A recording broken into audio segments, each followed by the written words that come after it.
Oke, sebelumnya saya mengucapkan terima kasih banyak kepada Bapak Ibu sekalian. Sesaat lagi kita akan memulai agenda kita, yaitu webinar Idon Store Indonesia pada siang hari ini, tepatnya tanggal 2 Juli 2021. Bismillahirrahmanirrahim. Assalamualaikum warahmatullahi wabarakatuh, dan salam sejahtera untuk kita semua.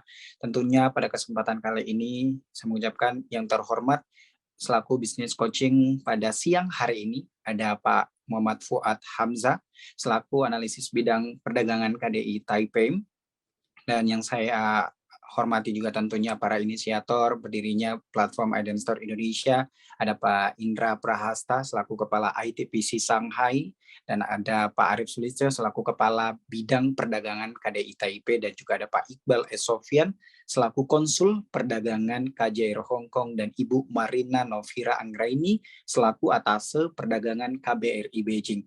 Dan tentunya juga saya mengucapkan selamat siang, salam sejahtera untuk Bapak Ibu sekalian, para pelaku UMKM dimanapun Bapak Ibu berada yang mengikuti webinar platform IDN Store Indonesia pada siang hari ini. Tentunya saat ini kita masih dalam masa pandemi COVID-19, dan tentunya saya selalu mengingatkan kepada Bapak Ibu sekalian agar kita bersama-sama, meskipun kita secara virtual untuk webinar kali ini, Bapak Ibu harus tetap menjaga kesehatan, yaitu menerapkan protokol kesehatan, diantaranya mencuci tangan dengan air yang mengalir, lalu menjaga jarak dan juga menggunakan masker. Tentunya seperti yang kita ketahui bersama bahwa platform Idon Store Indonesia telah berintegrasi dengan 3 negara, yaitu ada China, Taiwan, dan juga Hong Kong. Dan platform Idon Store Indonesia merupakan platform dukungan dari pemerintah, dan ini adalah platform secara gratis, tidak pungut biaya apapun untuk memajukan produk ataupun UMKM Indonesia di beberapa mancanegara tentunya. Dan sekali lagi saya informasikan kepada Bapak Ibu sekalian agar mengikuti webinar Idon Store Indonesia pada hari ini hingga selesai, dikarenakan begitu banyak informasi yang akan kita dapatkan pada siang hari ini. Ini antaranya bisnis coaching kita yang akan memberikan informasi yang sangat luar biasa, yang sayang untuk dilewatkan, dan juga akan ada beberapa informasi dari tim Idon Store Indonesia mengenai bagaimana cara tentang mengupload database dan juga live selling yang ada di IDN Store Indonesia. Dan tanpa membuang waktu lagi, mari saja kita langsung mendengarkan bisnis coaching yang disampaikan pada siang hari ini yang akan dibawakan oleh Pak Muhammad Fuad Hamzah selaku analisis bidang perdagangan KDI Taipei. Kepada Bapak, waktu dan tempat saya persilakan. Oke. Terima kasih Mas Apri. Selamat siang Bapak Ibu semuanya. Assalamualaikum warahmatullahi wabarakatuh. Salam sehat dan salam sejahtera bagi kita semua. Semoga Bapak Ibu yang hadir di forum virtual ini, yang paling penting adalah tetap diberikan kesehatan dan keselamatan di masa pandemi ini. Saya di sini mencoba sedikit sharing mengenai kondisi pasar Taiwan serta potensi ekspor untuk produk Indonesia di Taiwan. Sejatinya saya di sini mewakili Kepala Bidang KDI Taipei, namun alhamdulillah beliau dipromosikan saat ini untuk menjabat sebagai Kapus Datin di Jakarta. Oke, langsung saja saya mulai. Next slide ya. Nih. Bapak Ibu rekan-rekan IDN Store sekalian, jadi sebelum kita lebih jauh mengenal pasar Taiwan, terlebih dahulu saya menggambarkan kondisi geografis Taiwan. Mengapa perlu? Karena ini dapat memberikan setidaknya gambaran sebesar apa pasar Taiwan. Taiwan memiliki ibu kota di Taipei. Kalau digambar itu di ujung peta atas sebelah sisi utara, dengan populasi penduduk lebih kurang 1/10 dari penduduk Indonesia yang sekitar 23 juta, dengan total luas wilayah sebanding dengan Jawa Barat. Jadi cukup kecil, sekitar 35.000 km persegi. Mata uang New Taiwan Dollar, untuk konversinya agar lebih mudah, 1 New Taiwan Dollar itu Rp500. Untuk sisi utara memiliki suhu lebih dingin dibandingkan sisi selatan yang lebih panas. Kemudian bagian timur merupakan perbukitan dan bagian barat merupakan dataran rendah. Untuk aktivitas ekonomi sendiri atau industri lebih banyak di bagian tengah dan barat. Secara garis besar, kota-kota di Taiwan memiliki karakteristik ekonomi seperti di Taipei dan New Taipei, yang merupakan salah satu pusat populasi di Taiwan, merupakan kota perdagangan dan jasa. Kemudian Taichung, kota industri dan pertanian. Kemudian untuk kota Kaohsiung, merupakan industri dan perikanan, karena dia di port. Kemudian Chiayi dan mulai sisi selatan dan tengah, itu merupakan kota agraris, mulai dari Taichung, Chiayi sampai dengan Pingtung. Nah, ini yang sering menjadi orang salah mengira, karena Taiwan kan dianggap negara maju, maka dipikirnya pertanian tidak ada. Pertanian di Taiwan relatif hanya sekitar 800.000 hektar, namun produktivitasnya jauh lebih tinggi dibandingkan Indonesia, tentu saja karena penerapan teknologi tinggi dalam pertaniannya. Bahkan untuk Taiwan pun melakukan ekspor produk pertanian seperti nanas, pisang, buah naga ke Cina, Jepang, dan negara lainnya. Namun demikian, semaju apapun teknologinya, mereka tetap memiliki keterbatasan lahan serta pekerja.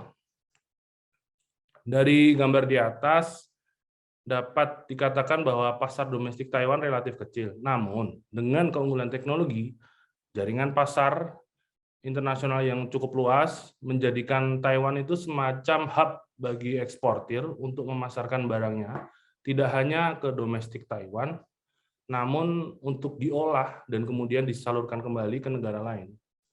Nah, ini bisa saling melengkapi dengan Indonesia, karena Indonesia di satu sisi memiliki kelebihan di bidang SDM, SDA yang melimpah, namun memiliki teknologi dan akses pasar yang relatif lebih kecil.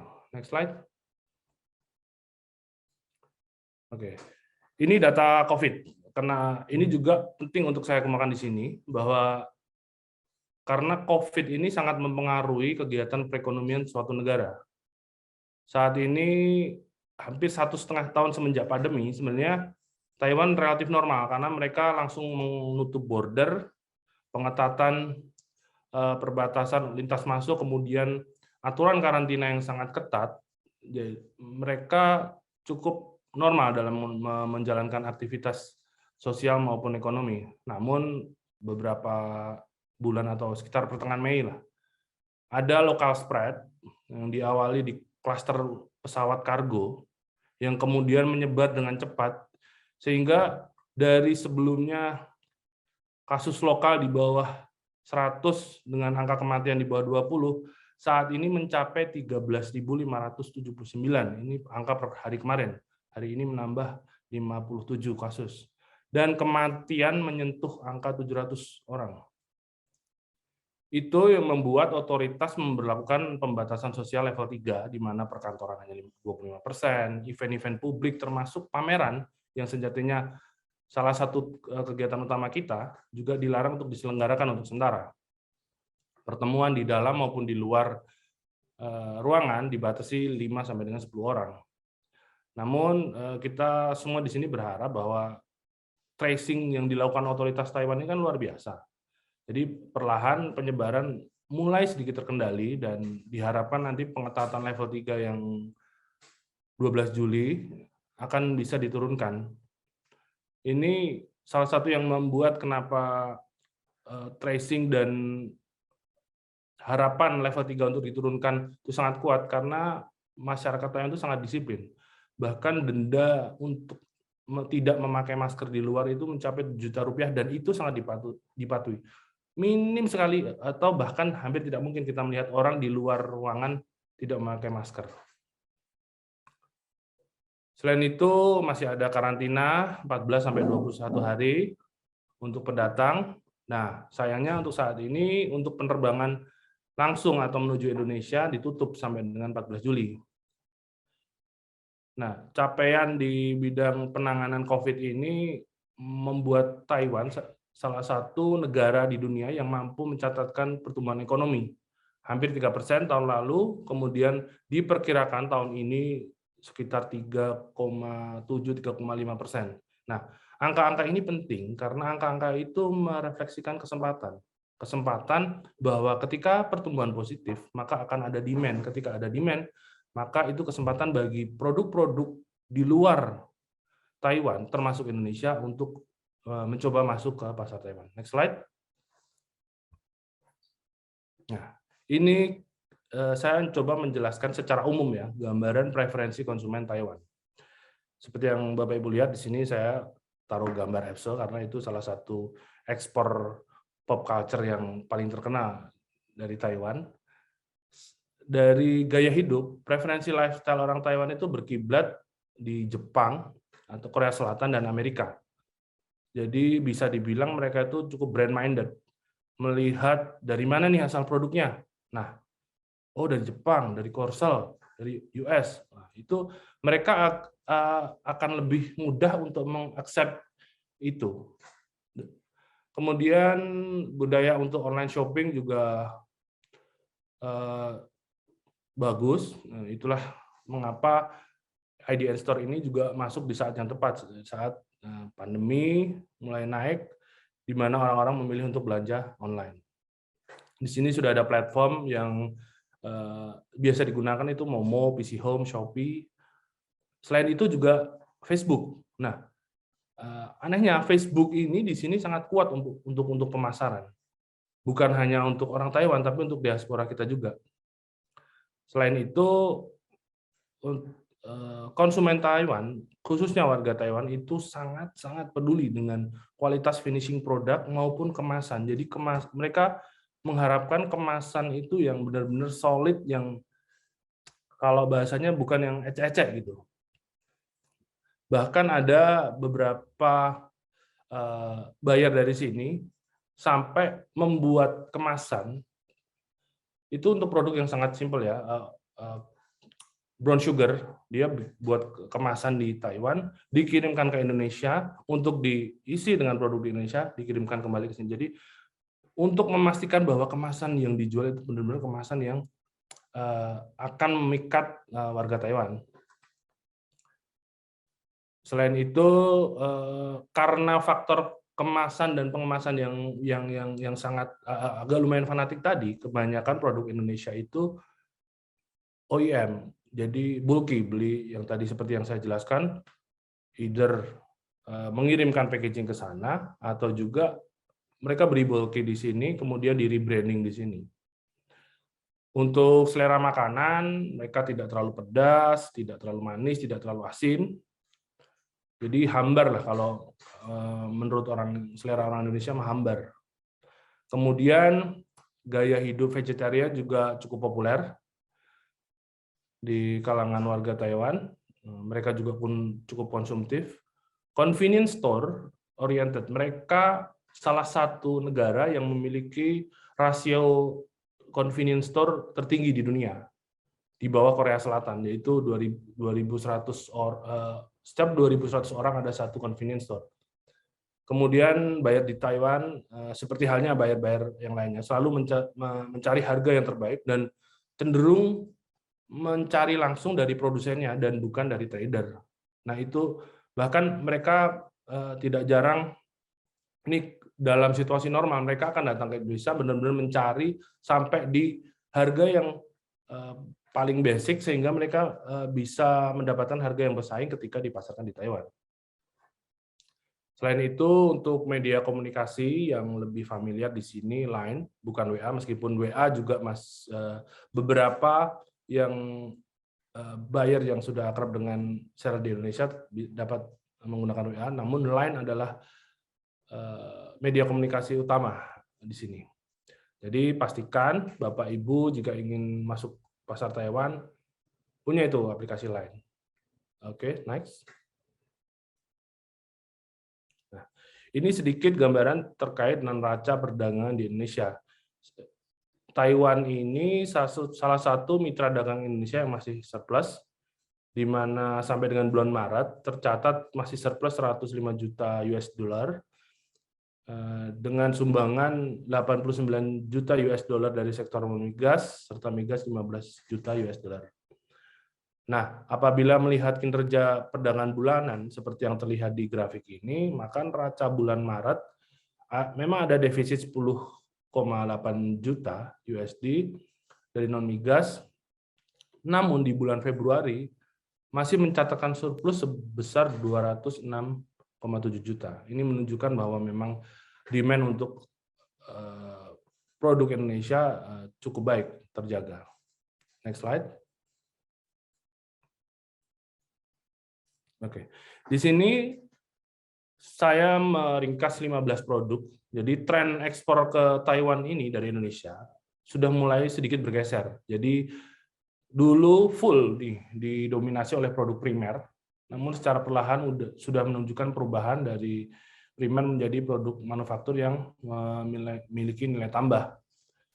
Seperti yang dilihat, tidak ada besi baja dan lain sebagainya. Di situ mulai ada seperti kayu dari bahan kayu, karton segala macam. Nah, ini menunjukkan bahwa perlahan-lahan kita sudah barang yang diolah di Indonesia sudah mulai bisa masuk ke Taiwan.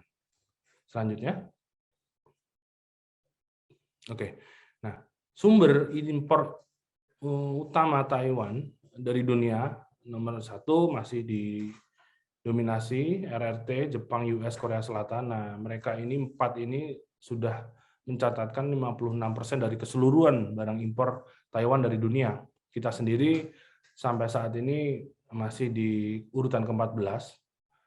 Di atas kita masih ada negara ASEAN yang lebih unggul seperti Vietnam, Thailand, Malaysia, dan tentu saja Singapura. Namun apabila dilihat pertumbuhan ekspor kita ke Taiwan dibandingkan dengan antara kuartal pertama tahun 2021 ini dengan periode yang sama tahun lalu, tumbuh 33,7%. Jadi cukup membanggakan. Next. Nah, selanjutnya setelah kita melihat catatan-catatan angka-angka perdagangan, saya mencoba ini akan memberikan beberapa peluang produk dari Indonesia untuk ke Taiwan. Saya akan mencoba menjelaskan sedikit gambaran tentang produk sayur-sayuran. Saat ini ekspor sayuran Indonesia ke dunia cukup besar, namun di sini Taiwan merupakan negara tujuan ekspor ke-6 setelah mainland, Thailand, Jepang, Filipina, serta Singapura. Ekspor sayuran dari Indonesia untuk tahun 2020 meningkat 23% untuk produk kol dan kubis. Nah, seperti yang sudah kami sampaikan sebelumnya, pertanian Taiwan ini maju, namun karena memang terbatasnya lahan, mereka tetap harus impor dan sayuran ini termasuk dari Indonesia. Saat ini Indonesia masih menempati urutan ketiga pemasok sayuran di Taiwan, di bawah Vietnam dan Korea Selatan. Selain itu, mereka juga mengimpor dari Amerika, Thailand, Australia, dan Belanda. Salah satu faktor mengapa Taiwan impor sayuran tadi adalah karena iklim di Taiwan ini sering menyebabkan gagal panen, seperti adanya typhoon atau suhu tinggi yang menyebabkan pasokan air menipis, itu sekitar Juni dan September. Kemudian ada juga beberapa produk yang memang tidak tahan cuaca dingin. Beberapa sayuran yang diimpor dari Indonesia antara lain kol, bawang putih, terus kemudian kita juga menjajaki daun bawang. Daun bawang ini banyak sekali dipakai untuk bahan masakan di Taiwan. Mereka lumayan gemar untuk memasukkan daun bawang hampir di setiap masakan mereka. Beberapa poin untuk produk agar bisa masuk ke Taiwan adalah untuk produk sayuran ya, tidak boleh mengandung unsur tanah.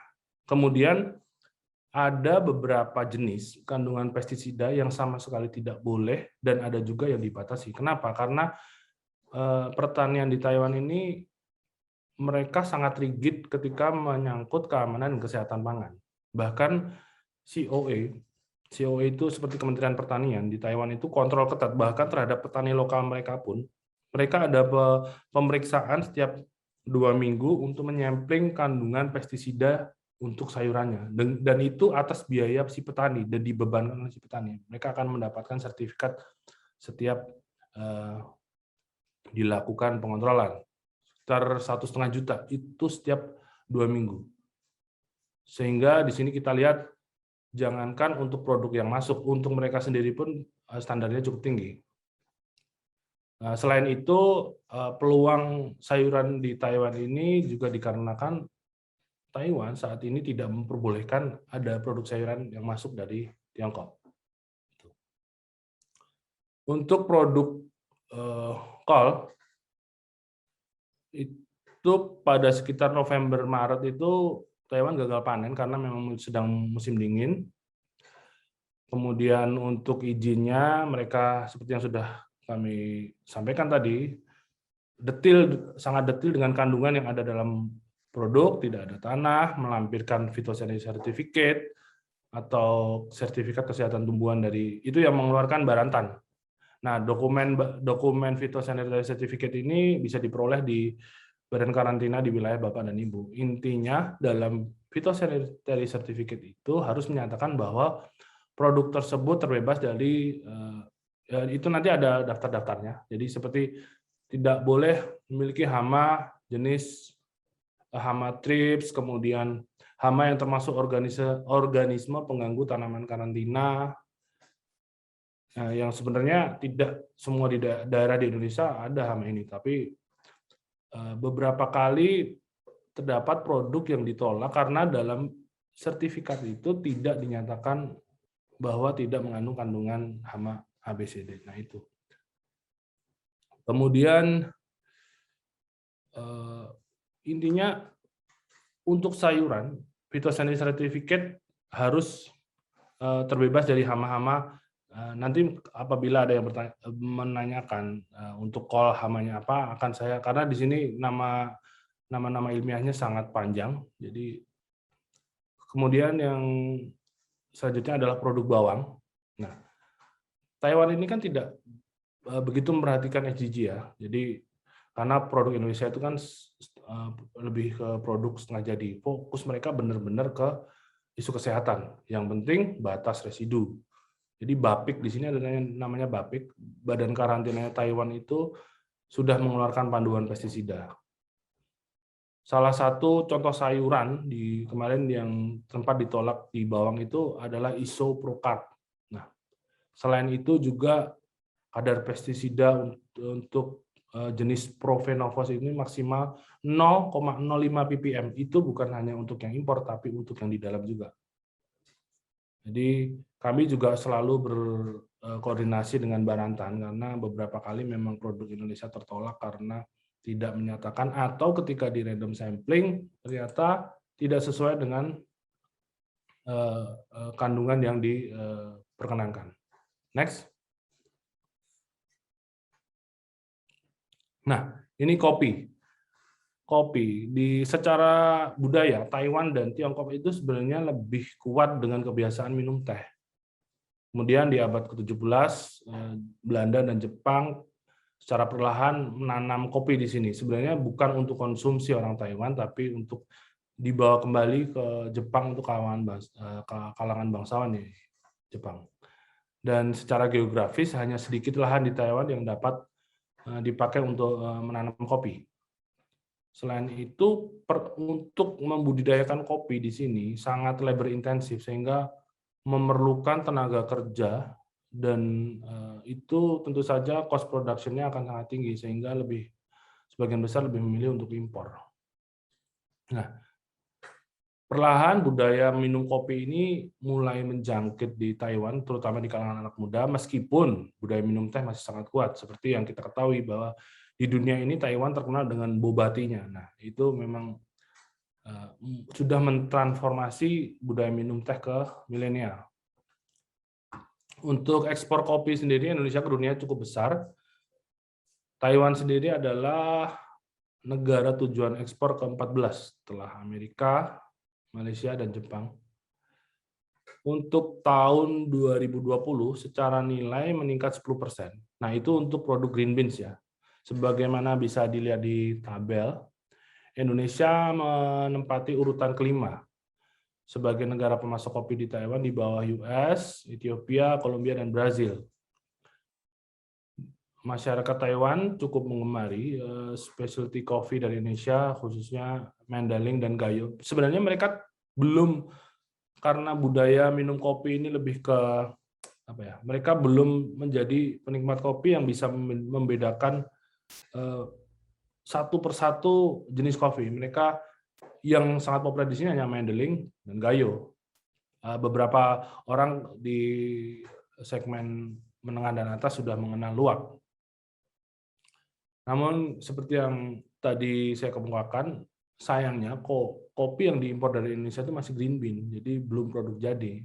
Karena memang kita belum mampu membuat brand kopi roasted yang memiliki kesesuaian dengan konsumen pasar Taiwan.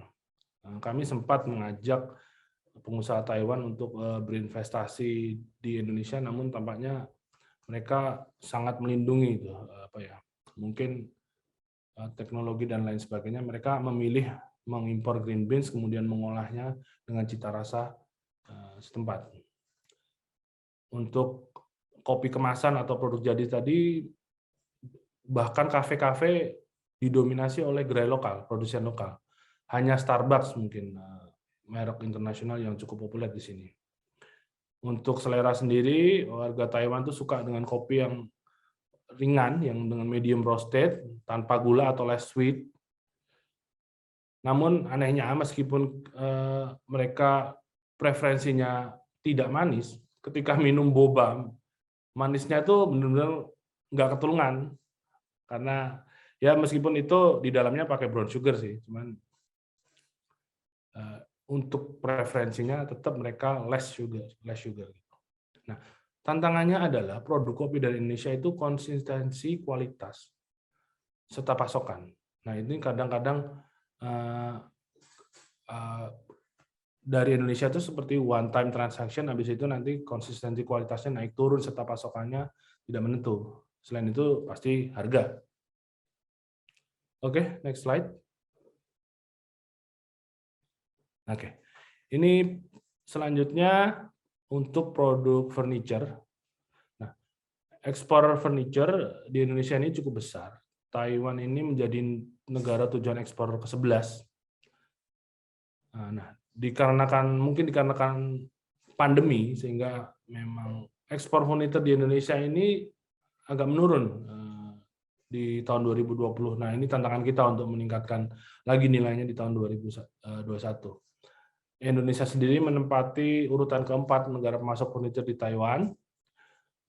Di atasnya ada China, Italia, Vietnam. Nah, untuk produk Italia ini cukup menarik di sini karena masyarakat Taiwan ini, khususnya menengah ke atas ini, sangat gemar dengan furniture Italia karena desain dan finishing yang luar biasa. Selain juga harganya memang luar biasa. Tapi, selera untuk mencari kualitas dan finishing yang luar biasa tersebut, seperti itu juga terbawa di segmen di bawah itu, sehingga bagi mereka yang tidak mampu masuk ke dalam furniture Italia, mereka akan mencari alternatif lain seperti dari Indonesia, Vietnam. Namun tetap dengan menuntut kesempurnaan finishing. Jadi saya mengatakan di sini kesempurnaan karena beberapa kali kami bertemu dengan importir furniture di Taiwan itu selalu finishingnya tuh kurang gini. Jadi mereka tuh menuntutnya benar-benar yang perfect gitu. Di sini kita ada 2 importir yang cukup besar mengambil barang dari Indonesia, namanya Mirotic dan Scantic. Dari namanya saja sudah kelihatan mereka mematok tik, jadi mereka mengambil jati. Meskipun setelah kami bicara dengan mereka tidak serta-merta menolak bila ada kayu lain yang berkualitas. Meskipun secara dominasi tetap jati ya. Nah, uniknya untuk Scantic ini adalah brand Singapura. Tapi mereka mengakui bahwa kayunya merupakan kayu Indonesia. Nah, sebagaimana dengan produk lain, tantangan untuk produk furniture ini ya tadi konsistensi supply, kualitas, serta harga. Selain itu juga pengiriman, karena sentra-sentra furniture di Indonesia itu biasanya berada jauh dari pelabuhan, seperti di Jepara dan lain sebagainya. Dan untuk masalah harga, mereka benar-benar mau mencari bahkan dari UMKM untuk mendapatkan the best price. Namun, seperti yang tadi saya bilang, tuntutan kesempurnaan produk itu kadang membuat produsen kita itu merasa bahwa buyer Taiwan itu rewel karena ini kurang ini kurang ini. Nah, seperti itu yang mungkin kadang ada yang sudah berhubungan, namun karena tuntutan yang sangat tinggi mereka malas balas. Padahal secara kontinuitas itu terus ada permintaan, tapi ya Ya, karena kita merasa mungkin ya sudahlah di sini aja cukup kok, di sini laku segitu. Nah, itu yang mungkin menjadi PR kita bersama. Next. Oke. Selanjutnya di sini untuk sarang burung walet ya. Saat ini Taiwan di urutan ke-8 sebagai negara tujuan ekspor sarang burung walet dari Indonesia. Namun di Taiwan sendiri kita sudah dominan, nomor 1 di pangsa pasar mendekati 80% secara pangsa pasar ya. Untuk volume sendiri meningkat di tahun 2020 130% dibandingkan tahun 2009. Untuk nilainya juga meningkat 60% dibandingkan 2019. Taiwan juga impor walet dari beberapa negara, Singapura dan Vietnam. Nah, menariknya, Singapura ini nomor 2. Nah, seperti halnya produk lain. Nah, walet Singapura ini sebenarnya juga walet Indonesia yang telah diolah. Jadi mereka diolah pakai brand sendiri dengan kemasan yang mungkin mereka sudah paham dengan selera di Taiwan.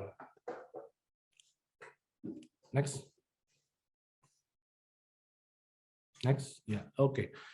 Saya coba secara singkat menjelaskan bahwa untuk prosedur ekspor sarang burung walet sendiri, Ibu harus memiliki perizinan berusaha dari OSS, mendapatkan NIB, dan akses pabean, kemudian Ibu menuju ke Barantan, Badan Karantina Pertanian, untuk meminta penetapan instalasi karantina hewan, nomor registrasi tempat pemosesan, nomor registrasi tempat rumah walet, kemudian akan dilakukan verifikasi persyaratan oleh petugas karantina. Nah, Ibu atau Bapak harus memenuhi persyaratan keamanan pangan, yaitu nomor kontrol veteriner dan HACCP.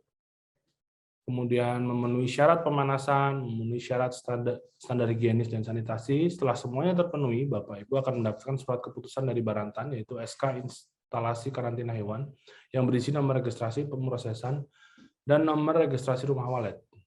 Untuk peraturannya, peraturan Menteri Pertanian itu yang dipedomani, Bu. Jadi peraturan Menteri Pertanian 2020 nomor 26.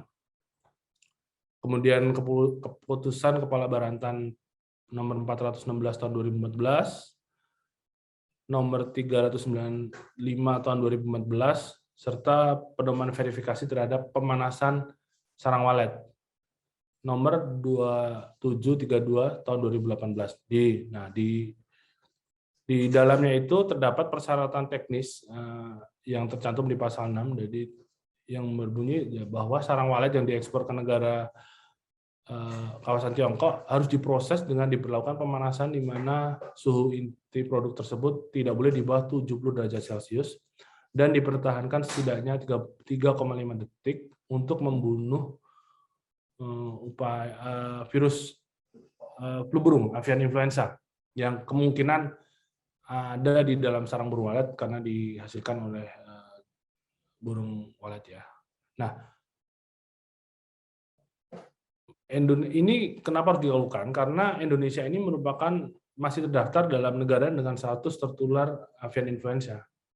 Kemudian untuk syarat lainnya dari Kementerian Perdagangan, tentu saja Ibu harus memiliki ET eksportir terdaftar di sarang burung walet serta SKA untuk SKA surat keterangan asal foreign non preferensi. Nah, di slide ini bisa dilihat contoh output mulai dari NIB, sertifikasi, SKA, dan form dari Food and Drugs Administration di Taiwan, di sebelah kanan.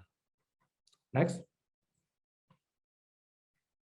Nah, untuk flowchart inspeksi yang dilakukan oleh FDA Taiwan, ini didaftarkan 15 hari sebelum barang masuk ke pelabuhan. Biasanya si importer yang akan mengurus, karena mereka akan berbayar dan sebagainya. Nah, itu isi dokumen yang diperlukan itu formulir pendaftaran, informasi, fotokopi pernyataan dan selain itu dokumen yang disyaratkan oleh FDA itu informasi untuk produk yang diinspeksi itu harus konsisten antara pernyataan impor, kode produk, nama produk, komposisi merek dan negara asal. Jadi bisa batch by batch. Jadi saat benar-benar teliti karena beberapa saat yang lalu karena kelolosan, jadi pihak FDA ini merasa ada beberapa produk walet yang ternyata lolos karena belum bersih. Jadi akan dimungkinkan mereka meriksa batch by batch, tapi juga mungkin mereka akan randomly inspection. Next. Oke. Di sini kita dapat melihat, kita sandingkan nih persyaratan dari mainland China dan Taiwan. Ini memang untuk masuk ke pasar Taiwan ini tidak seketat dan serumit di mainland China, karena kita tidak perlu melakukan registrasi rumah walet atau penetapan kapasitas produksi, ketertelusuran dari mana rumah sarang burung walet tersebut juga tidak diperlukan. Nah, ini yang membuat kenapa di Taiwan ini relatif lebih mudah. Selain itu, kalau di China masih diperlukan harus terdaftar di JICC. Jadi untuk melakukan importasi harus si produk tersebut harus memiliki certification dan accreditation administration dari kepabeanan di mainland. Next. Nah, ini dapat kita lihat nih. Ini ada dua merek, yaitu Kinohimitsu dan Huyang Sang. Nah, ini asal Singapura. Nah, ini kita lihat kemasannya di sini memang sangat menarik. Nah, ini yang tadi kita lihat bahwa bahkan tidak mungkin ini sebenarnya produknya ini bahan bakunya memang dari Indonesia. Oke, next. Next. Oke. Untuk kisaran harga sarang burung walet sendiri mulai 300.000 NTD dengan konversi 500 rupiah per NTD ya. 30.000 NTD sampai 50.000 per 500 gram. Jadi sekitar 15 sampai 25 juta per 500 gram. Jadi kalau dihitung per kilonya ya sekitar 30 sampai 50 juta. Tergantung kualitas. Mereka sendiri secara lebih minat ke yang utuh, seperti mangkok, baik dengan sudut maupun oval. Nah, untuk yang pecahan ini biasanya kurang diminati, karena dianggap kalau pecahan itu ya sisa-sisa atau mengandung campuran lain. Biasanya mereka mengolah untuk jadi bahan minuman. Next. Nah, ini salah satu yang perlu Bapak Ibu ketahui ketika hendak memasukkan produk Indonesia ke Taiwan, yaitu pasti kita ingin tahu berapa sih sebenarnya tarif bea masuk produk kita di Taiwan. Nah, pemerintah Taiwan ini memiliki website dan ini bisa berbahasa Inggris, jadi tidak perlu khawatir. Website yang berisi perhitungan tarif serta regulasi produknya. Jadi di sini Indonesia sampai saat ini memang belum memiliki perjanjian perdagangan dengan Taiwan, jadi masih berlaku tarif MFN normal ya. Ini seperti portal, kalau di Indonesia kita punya namanya INSW. Nah, kalau di sisi kiri itu Ibu tinggal memasukkan HS code-nya, misalnya kopi gitu ya. HS code kita masukkan 0911-200, nanti akan tampilannya akan sebelah kanan seperti itu. Nah, di situ ada kolom 1, kolom 2, kolom 3. Kolom 1 itu untuk negara-negara yang tergabung dalam WTO. Nah, itu kita, karena Indonesia ada di dalamnya. Kolom 2 itu yang sudah memiliki hubungan diplomatik dengan Taiwan. Saat ini baru 15, dan itu pun juga negara-negara yang tidak begitu besar seperti Guatemala, Honduras, Haiti, Paraguay, Nicaragua, Eswatini, Tuvalu, dan lain-lain. Nah, di negara-negara yang kolom 2 ini otomatis bea masuknya 0%. Nah, untuk kolom ketiga itu negara-negara yang bukan anggota WTO dan tidak memiliki hubungan diplomatik dengan Taiwan. Nah, paling kanan, sebelah kanan itu ada angka seperti B01, 465. Nah, itu ketika diklik, itu akan merefer kepada aturan regulasi untuk setiap produk yang Bapak Ibu kehendaki. Nah, next. Nah, selanjutnya ini salah satu yang sering kami dapati ya. Jadi sering ada pertanyaan masuk kami ketika mereka pelaku usaha di Indonesia ini sudah melakukan kontak dan ongoing transaction discussion gitu, mereka tanya, Pak, ini valid nggak sih perusahaan di Taiwan ini valid nggak sih? Nah, di Kementerian Perekonomian di Taiwan ini memiliki website untuk bisa men-trace secara formal ya, itu seperti apa perusahaannya. Jadi register perusahaan seperti apa. Seperti di slide itu kita lihat, di situ di laman itu kita bisa memasukkan apa aja, nama perusahaan, nomor pajak, bahkan nama pemilik. Nah, itu untuk masukkan, ketika itu diklik, kemudian kita dapat tahu status registrasinya, alamat. Nah, karena beberapa kali, bahkan banyak sering menanyakan ke kami, dan kami tentu saja karena keterbatasan jarak dan sumber daya, kami tidak bisa melakukan pengetesan langsung ya. Kami hanya mengecek, kemudian kami berpikir, kenapa tidak kami masukkan alamat tersebut ke Google Map untuk Street View, meskipun ini tidak menjamin ya Bapak Ibu, tidak menjamin, ini hanya untuk menambah keyakinan saja, oh ini perusahaannya eksis, registrasinya masih berlaku, kemudian di alamatnya juga ada, nah itu saja. Itu yang bisa kami informasikan. Jadi ini penelusuran yang bersifat administratif sebagai tambahan saja, tidak dapat menjamin atau menilai kredibilitas ataupun niat kurang baik dalam berbisnis. Jadi sebagai sekedar alat bantu. Ada nggak sih perusahaan ini kok semuanya karena transaksinya besar dan lain sebagainya. Nah itu sekedar salah satu usaha, karena kami akan susah untuk mendatangi satu persatu. Next. Lalu mengapa ekspor ke Taiwan? Lokasinya relatif dekat, sehingga logistiknya bisa juga dikatakan relatif murah. Sebelum pandemi itu ada penerbangan langsung dari Jakarta, Batik, Eva, dan China Airlines. Namun saat ini karena local spread tinggi, dan itu diawali dari pesawat, klaster pesawat kargo, sampai saat ini, serta tingginya angka COVID di Indonesia, maka saat ini hingga 14 Juli tidak ada penerbangan langsung dari dan ke Indonesia. Untuk air cargo sekitar 5 jam, untuk ocean cargo sampai 10 sampai 2 minggu. Selain itu, jumlah WNI di Indonesia ini cukup besar. Setidaknya 1% dari penduduk Taiwan ini adalah orang Indonesia. Investasi Taiwan di Indonesia juga cukup besar, sehingga mereka cukup familiar dengan Indonesia.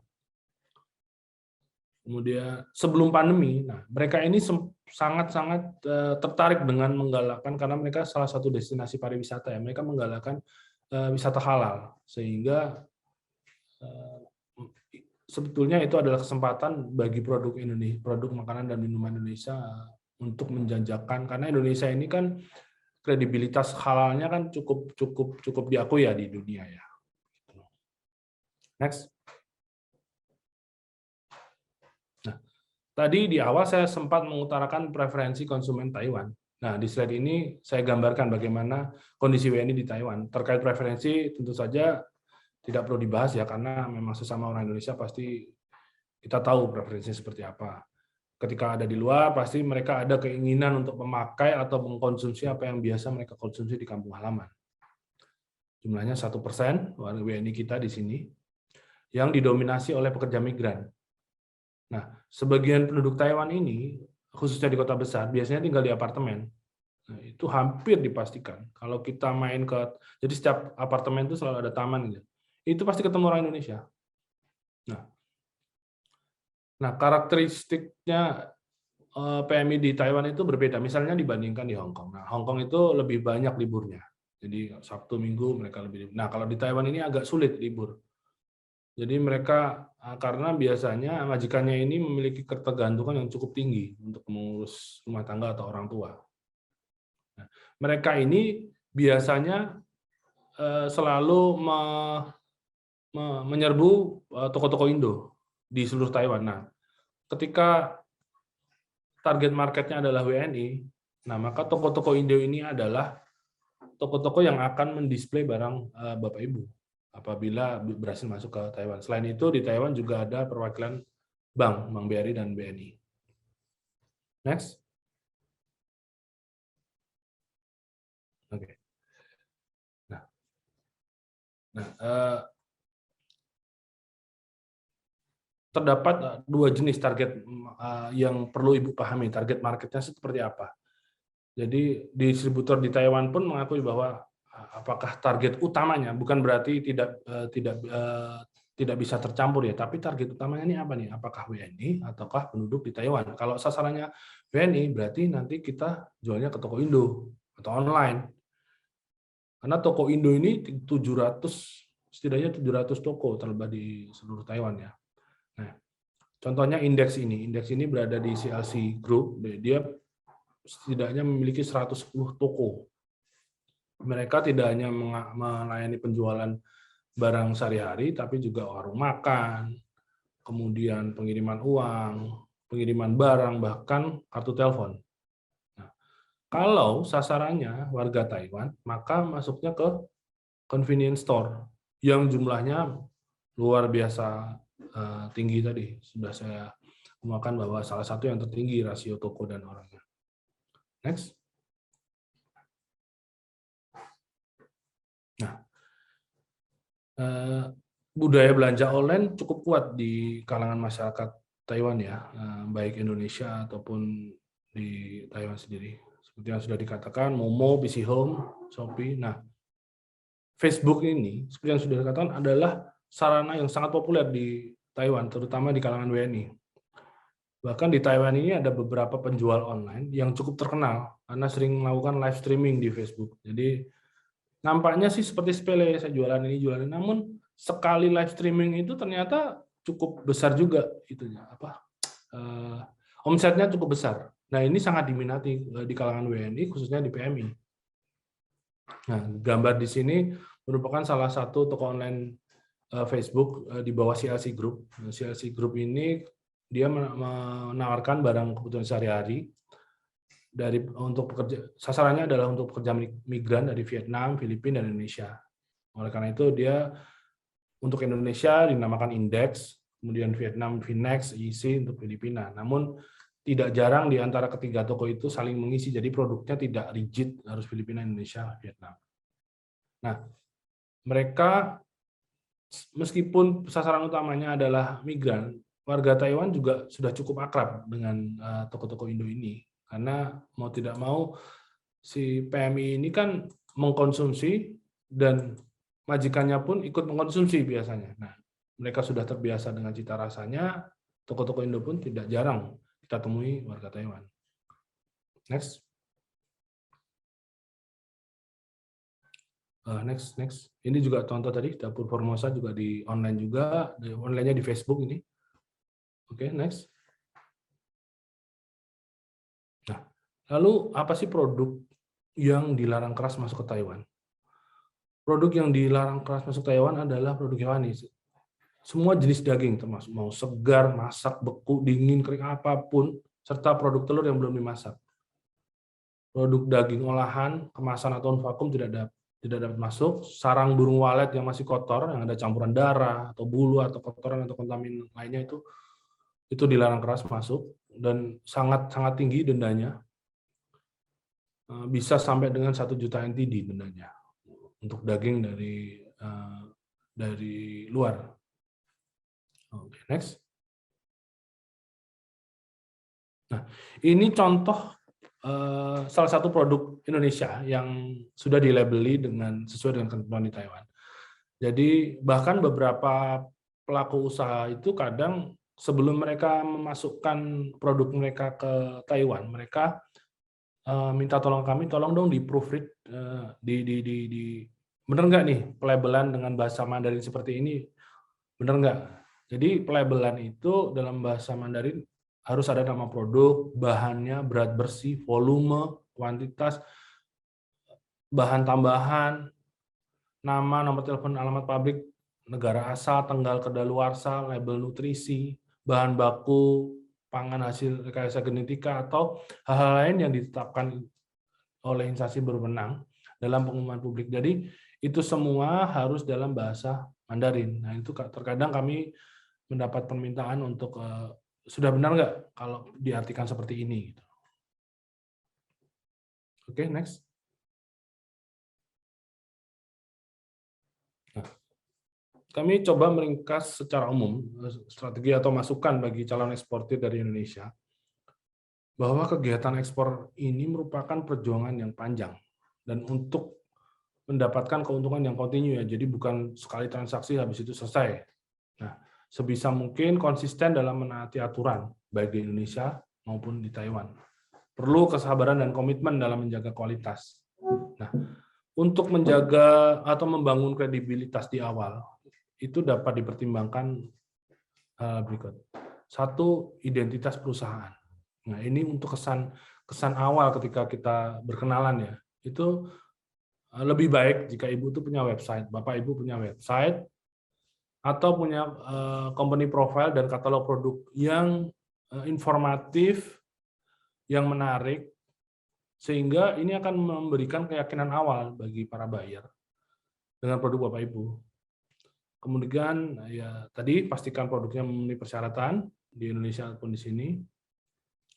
Dan otoritas Taiwan ini sangat ketat, detail dalam mengecek kandungan residu pestisida.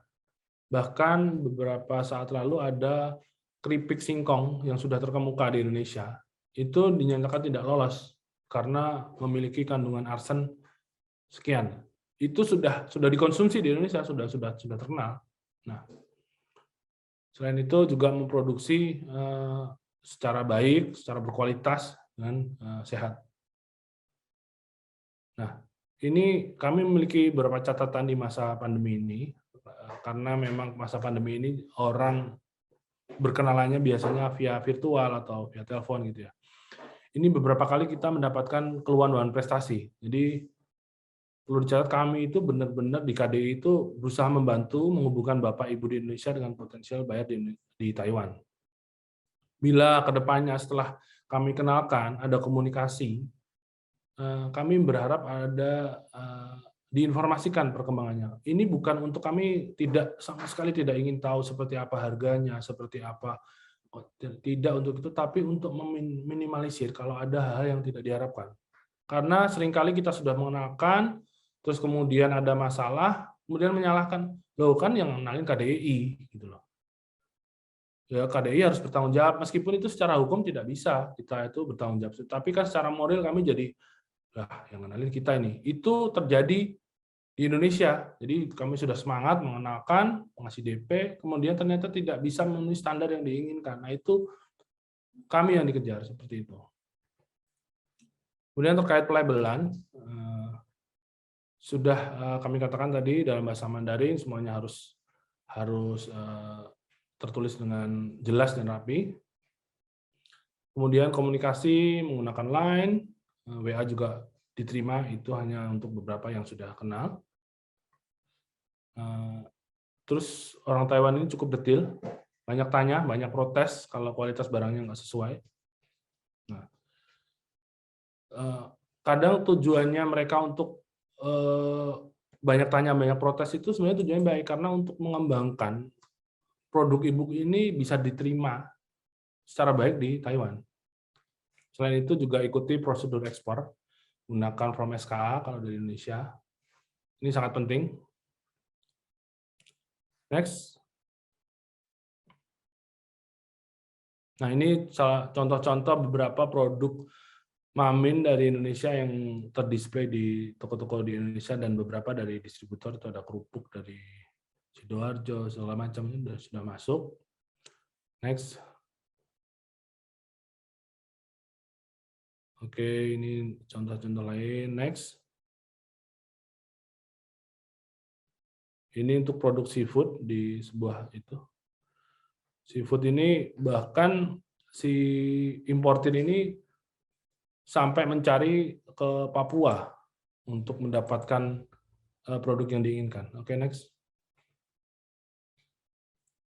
Nah, ini selama pandemi ini kami sering melakukan virtual business matching. Jadi biasanya ada inquiry masuk, kami menghubungkan dengan supplier di Indonesia, atau juga tidak jarang kami memberikan penawaran nih kepada potensial buyer seperti ini, ada penawaran dari Indonesia. Nah, itu ketika ada respon, kami akan virtual karena ini memang di masa pandemi hal seperti ini sering terjadi.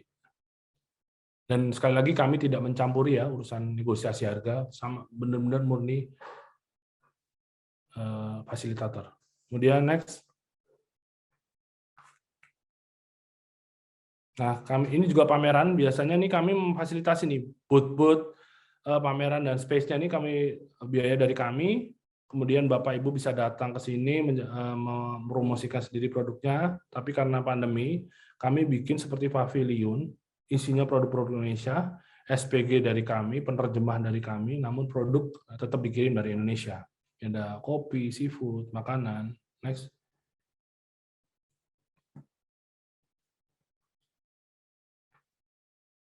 Nah, ini sempat kami ikut pameran produk craft dan makanan di awal tahun ini sebelum pandemi kembali merebak nih.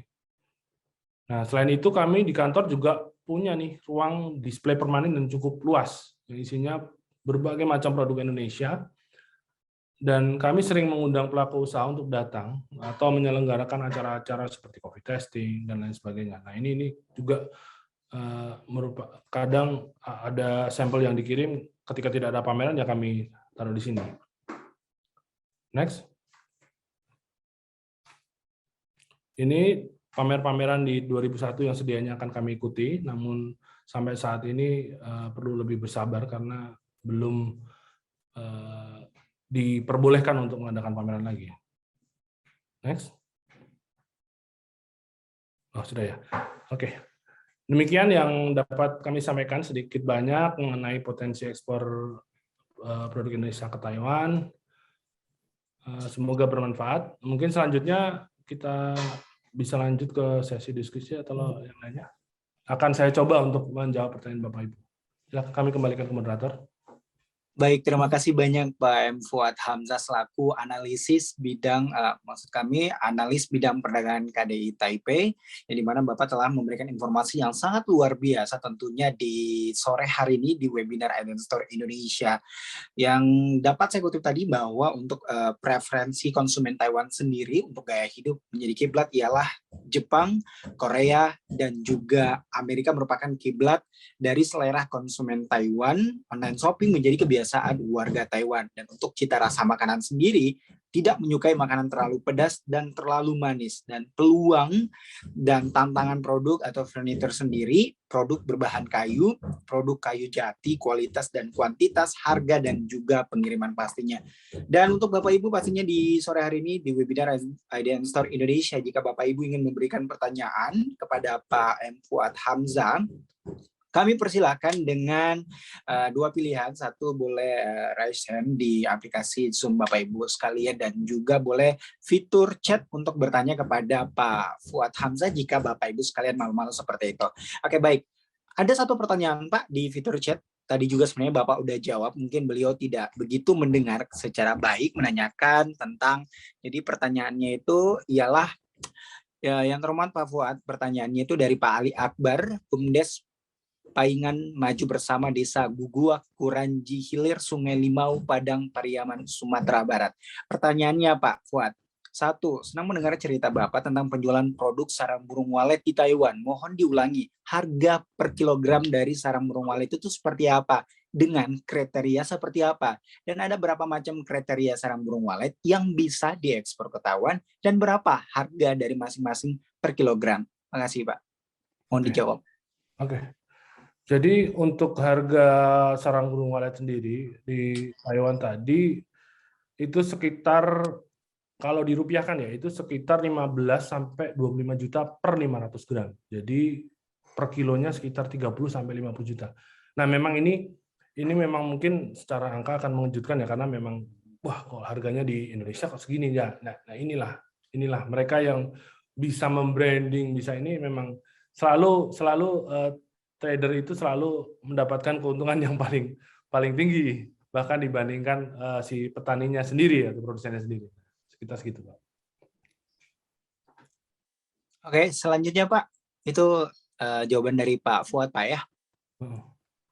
Ini ada pertanyaan berikutnya Pak dari Pak Tony. Pak Fuad, saya mau menanyakan untuk produk makanan snack, apabila di Indonesia masih sertifikat IRT bukan BPOM, apakah bisa ekspor ke Taiwan? Eh, Sepanjang pengetahuan kami untuk PIRT pun ada beberapa yang sudah masuk. Biasanya itu untuk yang tadi toko Indo ya, toko-toko Indo seperti di CLC Index itu kami kemarin berhasil menjembatani gula brown sugar. Brown sugar itu juga masih PIRT, cuman ya memang semua sertifikasi harus ada. Nggak harus dari BPOM nggak apa-apa. Jadi tapi untuk produk dairy milk gitu harus BPOM. Tapi kalau hanya snack segala macam masih ada peluang karena banyak kami temui di distributor seperti Index. Di sini ada juga yang namanya Ilom, itu beberapa masih PIRT. Cuman dipastikan benar-benar tidak ketika nanti ada pemeriksaan dari FDA produk Bapak itu, makanya tadi sempat kami katakan bahwa olah dengan baik, dengan sehat, sehingga itu akan meminimalisir resiko.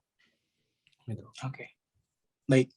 Sudah terjawabkan ya Pak Tony jawaban dari Pak Fuad Hamzah selaku analis bidang perdagangan kayak di Taipei. Namun untuk pertanyaan berikutnya Pak, mungkin dari saya Pak ya, mohon izin Pak Fuad. Pak Fuad selaku analis bidang perdagangan kayak di Taipei yang ada di sana Pak. Sejauh ini di tengah pandemi COVID-19, kita tahu saat ini memang masih ada lagi beberapa varian baru, salah satunya varian Delta. Seperti apa market yang ada di Taiwan untuk produk Indonesia Pak, baik itu barang ataupun makanan yang ada di sana, seperti apa? Makanan untuk produk di Indonesia ya karena pengaruh diaspora di Indonesia ini cukup. Jadi mereka ini khususnya PMI ini sebenarnya ujung tombak marketing kita ya. Jadi orang Taiwan itu sebenarnya cukup mengenal dengan produk Indonesia karena ya itu tadi majikannya mengenal produk Indonesia dari pekerja Indonesia ya. Jadi itu cukup berpengaruh. Jadi kita memang terkadang ada apa ya? Ini kalau boleh saya katakan ada judgement produk Indonesia itu seperti yang tadi saya bilang. Mereka kan brand minded ya. Jadi kalau dari US, dari Amerika, dari Jepang itu pasti bagus. Nah, Indonesia ini itu yang perlahan-lahan harus kita mulai rubah. Jadi kita tuh harus bisa produksi barang meskipun sama, tapi kemasannya itu yang ini solid. Nah, itu seperti kalau makanan tuh di convenience store dari Indonesia udah banyak. Jadi tidak hanya untuk WNI, bahkan snacks Garuda Food segala macam itu sudah masuk di convenience store di seluruh Taiwan. Oke, terima kasih Pak. Kita masih ada beberapa pertanyaan. Pak Fuad, izin Pak, pertanyaannya dari Pak Yohan. Pak, saya UMKM, mohon maaf Pak ya jika saya salah membaca. Pak, saya UMKM menjual berbagai macam kerupuk mentah seperti kerupuk udang, kerupuk bawang, kerupuk singkong, dan lain-lain. Izin PIRT-nya dan halal, izin sertifikasi yang diperlukan apa saja Pak? HC atau apa gitu Pak? Kebetulan ayah saya produsen kerupuk, seperti itu pertanyaannya dari Pak Yohan. Kalau untuk produk kerupuk dari UMKM di Indonesia lumayan cukup banyak ya. Tadi yang kami sampaikan di sini, yang kami sempat tampilkan di sini itu produsennya itu mengambil kerupuk mentah dari Indonesia. Jadi relatif syaratnya tidak terlalu berat ya. PRT udah cukup kok, bisa. Karena kemudian mereka mengolah di sini, digoreng di sini, kemudian diberi labeling. Jadi untuk kerupuk saya rasa tidak ada banyak masalah. Mungkin nanti setelah acara ini nanti bisa dicatat nomor saya seperti apa, mungkin bisa kami tawarkan. Mungkin yang agak sulit itu kerupuk singkong. Itu memang singkong, keripik singkong itu memang agak rewel karena kandungan arseniknya itu yang diributkan itu di sini. Jadi tidak ada masalah dengan PRT ataupun apa. Oke, terima kasih Pak Fuad. Terima kasih juga atas pertanyaannya dari Pak Yohan, sudah terjawab Pak ya, sudah dijawab oleh Pak Fuad. Dan masih ada pertanyaan lagi Pak Fuad untuk Bapak dari Pak Sugianto. Assalamualaikum, untuk teh rempah-rempah, temulawak instan, jahe instan, temulawak bubuk, kunyit bubuk, dan lain-lain di Taiwan dan Cina, ada peluang tidak Pak? dan kriteria yang dibutuhkan itu seperti apa? Mohon penjelasannya. Terima kasih. Nah, kalau untuk teh, terus terang untuk teh ini karena di sini tuh budayanya minum teh kan lebih kuat ya bahkan daripada Indonesia. Mereka udah ribuan tahun minum teh. Jadi memang untuk teh ini agak sulit bisa dikatakan. Tapi untuk minuman-minuman herbal kita pasti sasarannya di WNI dulu kalau minuman herbal yang sudah lebih dulu akrab ya. Karena kalau terkait produk-produk minum yang dikonsumsi gitu, mereka banyak pertanyaan sih, ini sehat nggak, ini aman nggak, itu aman. Itu seperti kemarin ada yang tertarik produk apa moringa itu apa ya? Kelor ya, moringa itu kelor. Mereka kita kasih bahwa ini vegetarian friendly apa segala macam, mereka mulai tertarik. Tapi ya tidak bisa serta-merta dari serta-merta, tapi sasarannya kalau minuman herbal yang utama pasti WNI dulu, toko-toko Indo. Yang penting kemasannya coba dibikin yang menarik, katalog yang menarik. Coba kiriman ke kami, nanti akan kami coba untuk meneruskan kepada distributor. Oke, terima kasih Pak Fuad. Ini Pak ada mungkin kita di dua pertanyaan terakhir Pak ya. Ini dari dari Ibu Lia Amalia Pak Fuad. Mohon izin saya produksi jamur crispy, legalitas lengkap sudah HACCP, apakah ada peluang Pak? Gimana itu Pak Fuad? Produk ya untuk jamur mereka di Taiwan ini sangat menggemari produk jamur, tapi biasanya mereka digunakan di hotpot ya, jadi jamur fresh mushroom gitu. Jadi mereka belum begitu terbiasa dengan jamur yang diolah seperti gorengan, keripik dan lain sebagainya. Mungkin tetap kita akan menyasarnya, kalau seperti itu tetap kita akan menyasarnya di distributor-distributor yang menyasar konsumen dari Indonesia. Dan itu mereka tuh bukan distributor kecil, mereka benar-benar distributor yang besar loh di Taiwan ini. Jadi mungkin tetap ada captive marketnya, tapi kalau yang khas Indonesia itu masuk dari pintunya dari WNI dulu. Oke Pak Fuad, terima kasih. Tapi Pak, kalau untuk ini yang ada bertanya lagi Pak dari Pak Ibrahim, kalau ongkos kirim ke Taiwan untuk usaha retail, apakah memungkinkan Pak atau seperti apa? Ongkos kirimnya ya, saya rasa ongkos kirim masih visible ya kalau di itulah salah satu alasan kita beberapa dari Taiwan, dari Hong Kong dan dari Tiongkok ini mencoba membuat IDN store ini karena memang untuk retail agar dapat berjualan lintas negara. Jadi saya rasa tetap visible. Harganya pun akan masuk kok. Harga sepanjang pengetahuan kami, bahkan kami memiliki bayar yang metu nih ada pertigaan terus mohon maaf Pak Fuad, tolong kepada tim IDN Store Indonesia boleh di unmute dulu Pak yang ngobrol ya.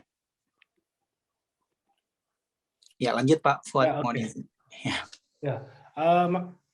Salah satu alasan dibalik berdirinya IDN Store itu juga karena kami melihat harga retail itu akan masuk di kalangan konsumen Indonesia. Jadi tidak ada masalah dengan pengiriman. Yang menjadi masalah di sekarang ini adalah frekuensi pengiriman yang akan menjadikan hambatan karena lagi sedang pandemi ini. Tapi untuk secara biaya pengiriman baik retail besar ataupun kecil itu saya rasa tidak ada masalah. Karena biasanya seperti halnya ketika pertama mengirim sampel ya roughly sampel biasanya bisa dihitung ketika kita mengirim sampel itu kan biasanya kita cuma pakai DHL atau apa, itu biayanya hanya sekitar mungkin 100.000 atau less dan 100.000 per kilo. Jadi itu bisa bisa dikalkulasi sebagai harga untuk pengiriman gitu. Itu bisa diandaikan gitu. Dan itu sangat masuk. Karena penjualannya itu hampir tentu akan ada ongkos produksi, ongkos lain sebagainya, itu sekitar 3 kali lipat dari harga dasar di Indonesia. Oke, Pak. Mungkin pertanyaan terakhir, Pak, ini, Pak, untuk di sesi webinar kali ini, Pak, bahwa kita tahu pastinya bahwa untuk saya berikan sebelum saya memberikan pertanyaan ini, saya lempar ke Ibu Yuyun dulu untuk terakhir. Kami persilakan Ibu Yuyun. Iya, terima kasih. Selamat sore, Pak Buat. Salam kenal, saya Yuyun, Ketua GPI, Gabungan Perusahaan Ekspor Indonesia untuk Yogyakarta. Banyak pertanyaan, tapi waktunya mungkin nggak cukup. Saya ingin tanya yang esensial aja, Pak. Saat ini Indonesia itu sedang betul-betul menghadapi problem untuk kontainer dan kapal, Pak. Jadi ngintip sedikit, Pak Buat, apakah pengiriman barang yang dengan sea freight ke Taiwan itu masih lancar, Pak? Apa kosong, menurun, atau bagaimana, Pak Buat?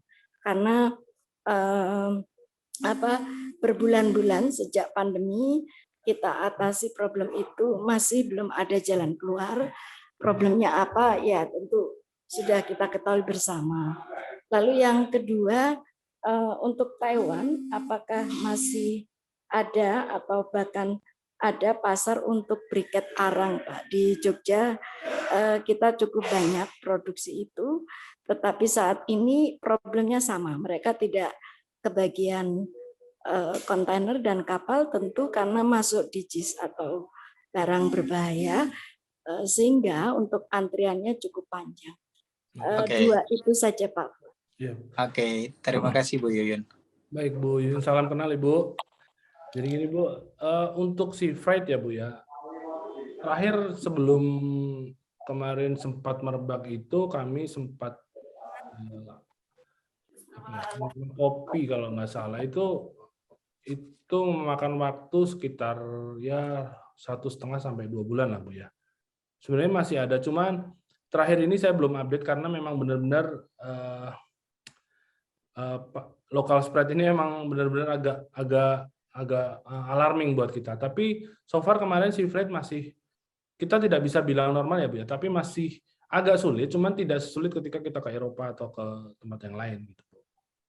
Terus kemudian untuk briket sudah ada produk arang yang masuk di briket arang yang masuk dari Indonesia ke sini. Cuman memang komposisinya tidak banyak karena briket arang ini pemakaiannya juga sangat, occasion-nya juga sangat-sangat, biasanya untuk barbecue atau sebagainya itu sangat-sangat sedikit. Selain itu juga mohon maaf, ada beberapa report yang mengatakan bahwa mungkin ini kurang nyaman ya. Jadi briket ini bisa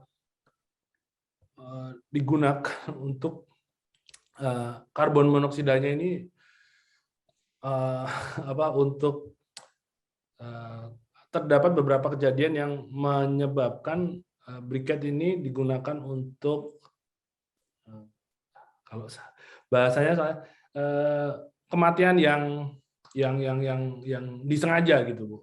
Jadi sehingga memang pasarnya bisa masuk ke Taiwan, cuman memang tidak terlalu besar Bu untuk briket ini karena ya. Tapi tidak besar ya pasarnya. Tidak besar Bu, tidak sudah ada di Carrefour ada briket dari Indonesia.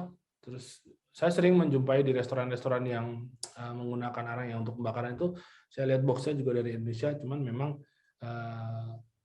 belum terlalu besar. Tapi kami akan tetap coba Bu melakukan penetrasi karena untuk restoran memang banyak yang mereka kan suka barbecue ya, banyak yang masih menggunakan briket arang ini.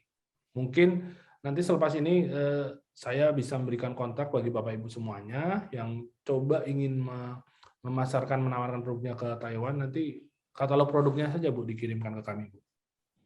Baik. Demikian. Sudah terjawab kan ya Ibu Yuyun ya?